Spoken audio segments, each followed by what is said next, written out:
Reported today in The Verge. Microsoft's new Windows 10X emulator lets anyone play around with the dual-screen OS. Microsoft is releasing its first Windows 10X emulator today, designed for dual-screen devices. The operating system is a variant of Windows 10 that has been adapted for new foldable and dual-screen hardware that's arriving in 2020 and beyond. There are also a lot of interface changes and improvements, including a big change to the Start menu with the removal of live tiles.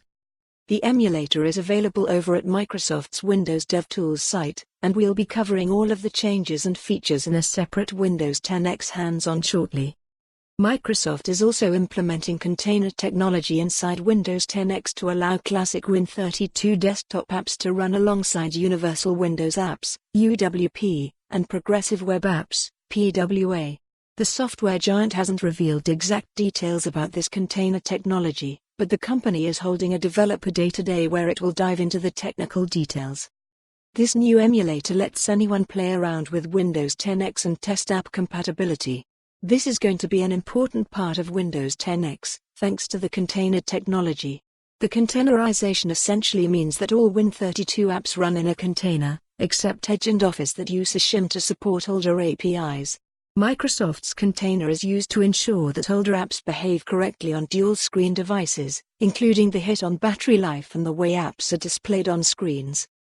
This new approach does mean that there will be some app compatibility issues that some developers will need to work through. Microsoft is aiming for most apps to just work out of the box, but since the container is essentially a lightweight virtual machine, it doesn't include the full OS.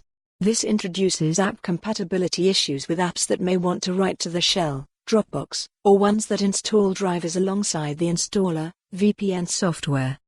Microsoft is releasing this emulator today so that developers can test their existing apps and get ready for Windows 10X. Developers will also be able to optimize their apps for dual-screen and foldable devices, with apps by default occupying a single screen.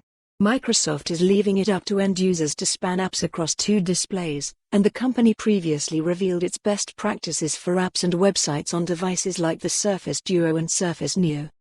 It's now up to developers to optimize their apps and ensure existing installers and apps work fine on Windows 10X.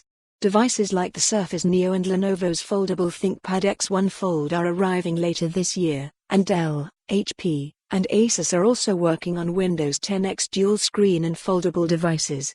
While everyone can now test out Windows 10X, we're still expecting to hear a lot more about the OS and Microsoft's Android work at the company's Build Developer Confer. For more on this story, visit the news article link.